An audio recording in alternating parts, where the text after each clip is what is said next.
Hi friends, నమస్తే అండి. ఎలా ఉన్నారు? బాగున్నారు? నేనైతే బాగున్నానండి. ఈరోజు కొంచెం వర్షం పడింది కదా అని చక్కగా నోటి పుల్లగా ఉండాలి, ఏం కూర చేద్దాం, రోజు ఏదో కూర అని చెప్పి అంటే సర్లే కొంచెం పచ్చిపులుసు చేస్తే బాగుంటుందేమన్న ఆలోచనతో చక్కగా కాసిన పచ్చిమిరకాయలు ఎండుమిరకాయలు కాసిన తీసుకొని కొద్దిగా రెడీ చేసి ఉంచానండి.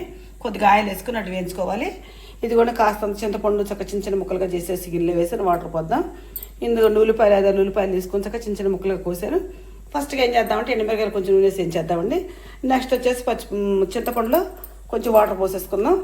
తర్వాత అప్పుడు మనం ఈ వేగిన తర్వాత పచ్చిపులుసు చేసుకుందామండి.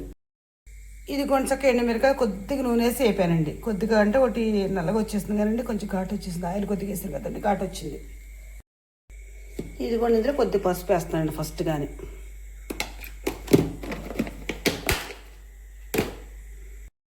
ఇదిగోండి పసుపు వేసాను కదండి, గల్లుప్పు కూడా వేసేద్దాం.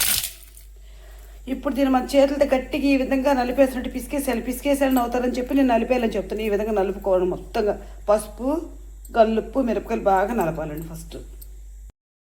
ఇదిగోండి ఈ విధంగా నలిపేసాం కదా. ఇప్పుడు ఉల్లిపాయ ముక్కలు వేసుకోవాలి ఇందులో. వీటిని కూడా ఈ విధంగా చక్కగా ఇలా పిసికేసాను గట్టిగా. ఇప్పుడు ఈ కారం, ఈ ఉప్పు, ఈ పసుపు మొత్తం కూడా ఈ ఉల్లిపాయ ముక్కలకి ఇలా పట్టేస్తాను మంచిగా. ఈ విధంగా గట్టిగా ఇచ్చేయాలి. చూసారా ఇలా. ఇదిగోండి ఈ విధంగా పిసికేస్తాను కదా. ఇప్పుడు ఈ చింతపండు పులుసు మనం ఇందులో పోసేద్దాం. ఇదిగోండి చక్కగా మన ఎండుమిరపకాయలతో చక్కగా ఉల్లిపాయలు వేసుకొని ఎండుమిరపకాయలు, ఉల్లిపాయలు, గల్లుప్పు, పసుపు వేసుకొని ఈ విధంగా మంచిగా పచ్చిపులుసు చేసేసుకున్నాం. చూసారండి ఎంత బాగుంది.